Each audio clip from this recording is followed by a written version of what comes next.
한 사람과 어느 정도 대화를 하다 보면 우리는 그 사람에 대해 모든 것을 알 수는 없지만 그 사람이 가지고 있는 삶의 태도나 관심이나 또 성격 같은 것을 조금은 알 수 있습니다.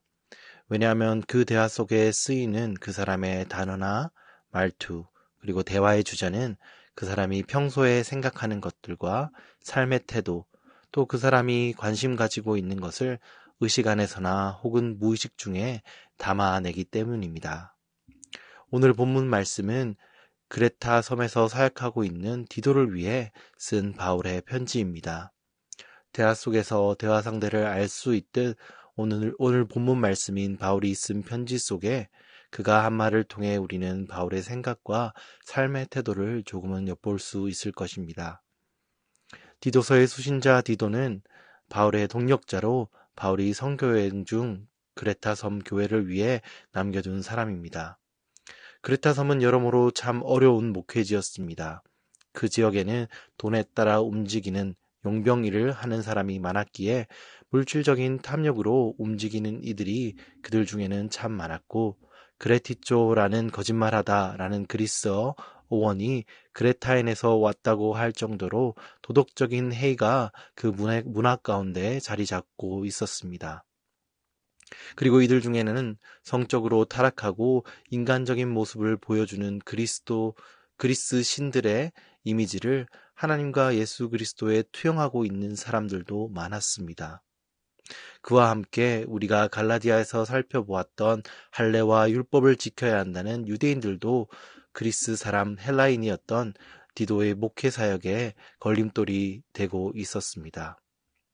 이러한 어려운 사역을 하고 있는 디도를 위해 오늘 바울은 편지를 통해 그레타 섬에서 사역하고 있는 디도를 격려하고 또 그곳에서 있는 그가 어떻게 사역할 것인가에 대한 지침을 주기 위해 디도서를 쓴 것입니다. 오늘 본문 1장 말씀은 바울 사도의 그 편지의 첫 부분입니다. 이 편지의 첫 부분에서 우리가 살펴볼 수 있는 것은 첫 번째로 바울이 생각하는 자신의 정체성에 대해 우리는 살펴볼 수 있습니다. 1절 말씀에서 바울은 자신을 하나님의 종, 그리고 사도임을 설명하고 있습니다. 하나님의 종이라는 표현은 바울이 자주 쓰는 표현은 아니지만 이 말씀 속에서 구약의 선지자들이 자신이 표현하고 있는 방식을 씀으로써 유대인들에게 그가 하나님께 보내심을 받은 자라는 권위를 소개시켜 주려고 하고 그가 사도라고 소개하며 자신이 복음의 전달조로 보냄을 받았음을 바울은 오늘 자신을 소개하며 밝히고 있는 것입니다. 아마 이것은 율법을 강조하는 유대인으로부터 어려움을 겪고 있는 디도를 돕고 또 예수 그리스도의 메시지를 전달하는 사도임을 설명하며 자신이 전하는 복음의 정당성을 설명하려고 한 것입니다. 이러한 목적으로 바울은 스스로의 정체성을 밝혔습니다. 그의 소개 가운데 우리는 바울이 자신을 하나님께로부터 보냄받은 자임을 알고 있는 것을 볼 수 있습니다. 그리고 그는 하나님께서 맡기는 사명, 즉 복음을 전달하는 명령을 해내야 하는 그런 자임을 확실히 그의 정체성에서 밝히고 있습니다. 우리도 바울처럼 우리가 누구인가에 대한 확실한 이해를 가지고 있는가 점검해 봐야 됩니다. 우리는 사도 바울처럼 사도의 직분을 가지고 있지는 않습니다. 그리고 사도라는 직분은 하나님께서 처음 교회에 복음을 전달하기 위해 그 시대에만 세우신 직분이기에 우리는 사도가 될 수는 없습니다. 하지만 사도 바울이 그리고 다른 사도들이 그랬던 것처럼 우리도 하나님이 세상에 복음을 전하고 하나님의 나라를 확장시키려는 사명받은 자임을 기억해야 합니다. 그리고 세상의 영향력과 세상이 우리에게 이름 붙이려는 그 정체성 대신 하나님께서 우리에게 주신 사명받은 자로서 하나님이 주신 정체성을 살아낼 수 있는 그리스도인의 삶을 살아내야 하는 것입니다. 두 번째로 디도서의 첫 부분 인사말에서 살펴볼 수 있는 바울의 삶의 모습은 그가 자신의 정체성과 더불어 그에게 주신 하나님의 사역을 잘 이해하고 있다는 것입니다. 1절 후반부에서 3절 말씀까지의 말씀 속에 우리는 바울이 하나님께서 그에게 하나님의 택하신 백성들을 위해 경건한 진리를, 그리고 영원한 소망을, 그리고 하나님의 약속을 전도하는 것, 즉 설교하고 가르치는 사명을 그에게 맡기셨다고 정확하게 이해하고 있음을 볼 수 있습니다. 우리에게도 주님께서 복음 전하는 자로서, 하나님의 나라를 확장시키는 자로서의 사명을 주셨습니다. 그리고 그 사명은 우리의 생활 가운데, 생각 가운데, 그리고 관계 가운데 각각의 사람들의 삶의 자리에서 나타내시기를 주님은 원하시고 계십니다.